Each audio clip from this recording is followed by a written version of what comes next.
kaayyoo ofiitti jabaachuu. Ashamaa akkam nagaa jirtuu jechuu hin daganne ani Yoobsan Abbabeetii. Yoobsan arguu YouTube channel like, share, subscribe gochuun na hordofuu ni dandeessu. Jechoota afaan Oromoo dinqisiisoo, bashannansiisoo, hubachiisoo ta'an akkasuma nama barsiisan qabadheen dhufee jira. Hanga xumuraatti akkana waliin taatan kabajaan isin gaafadha. Waggaa 30tti du'ee waggaa 60tti awwaalan. Furtuu kaayyoo ofiitti jabaachuu kan nu barsiisu. Jireenyi maali? Maal jechuudha? Hafuura baafachuudha? Nyaachuudhaa? Dhuguudha? Socho'uudhaa? Eeyyee, bineensoonnii fi biqilootniyyuu kana ni godhu mitii? Namni tokko isaan kana hundumaa godhachuudhaaf fayyummaa guutuu qabaatee waan nyaatee dhugeef qofa jireenyatti jira yoo jedhame sodaachisaadha.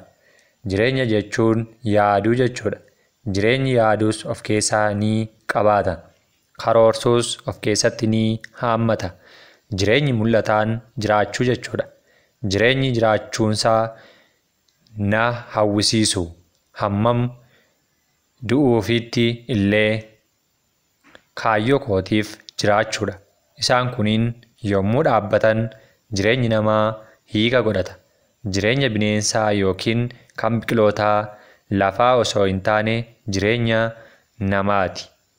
Rakkoon namoota tokko garuu mul'ata miti.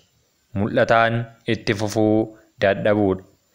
Namni tokko yeroo boqonnaa isaatti bakka awwaalaa deemee utuu barreeffama siidaa namootaa irra jiru dubbisuu siidaa nama tokko irraa waan ajaa'ibaa dubbise. Barreeffamichi akkas jedha ture. Dhalatee waggaa 30tti du'e. Waggaa 60ffaa isaatti immoo awwaalame jedha ture. Barreeffamicha ajaa'ibsiifatee dhaabbatee itti yaaduus eegale. Namni tokko du'ee hamma waggaa 30tti akkamitti utuu hin awwaalamiin turaa jedhee utuu inni dhaabbatee yaaduu namni hiika barreeffamichaa beeku tokko itti dhufe. Namichi kun akka daawwatichi yaadaan badee jiru waan argeef maal akka ati yaadaa jirtu nan beeka jedheen. Gaaffii namichaa keessummaa isatti hubachuudhaan kallattiidhumaan deebii isaa itti dubbachuus jalqabe. Namni kun nama cimaa kan mul'ata qabu ture. Wantoota hedduu hojjechuuf karoorfatee waan tureef hawaasa isaa keessatti nama baay'ee jaallatamu ture. Hawaasni naannoos waan hedduu isarraa eegaa turan.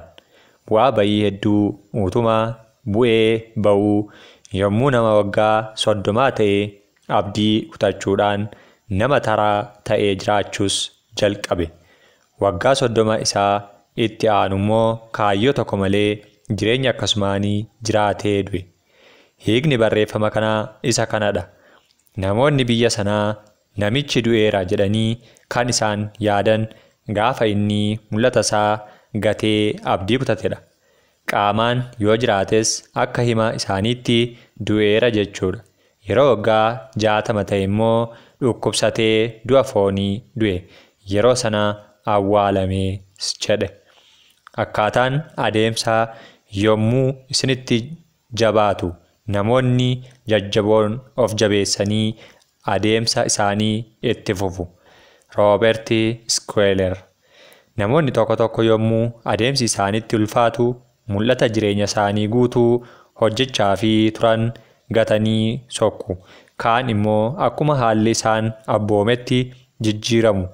Yommuu adeemsi ulfaatu wanti jijjiiramuu qabu garuu kaayyoo ofii utuu hin taane akkaataa itti hojjetanidha. Kaayyoon ati jireenya kee keessatti hordofuu qabdu tokko qofadha. Sababni isaa hammuma kaayyoon kee baay'ataa adeemu carraan milkoomina keetii hir'ataa adeema. Karoorri xixiqqoon bakka hundumaatti bibbiqilanii sitti mul'atan yommuu kaka'an kaayyoo keessaa olaanaa waliin kan adeeman ta'uu isaanii addaan baafachuu qabda. Dhugaan jiru immoo tokkicha abjuun kaleessa dhiiga keetti makamee si keessa bololi'aa ture yommuu haalli sitti jabaatutti akkuma salphaatti daandii gubbaatti gatamtu hin qabu. Kaayyoo fi abjuun kee akka du'aniif yommuu eeyyamtu yeroo sana qaamni kee yoo fayyaa ta'e iyyuu keessi kee garuu du'aadha. Kun akka hin taaneef dhugaawwan barbaachisoo fi hubachuu qabnu kan jedhaman keessaa inni tokko abjuun sun kan kee ta'uusaa addaan baafadhu. Addunyaa kanarra namoonni abjuu isaaniitiif jiraatan baay'ee hedduudha.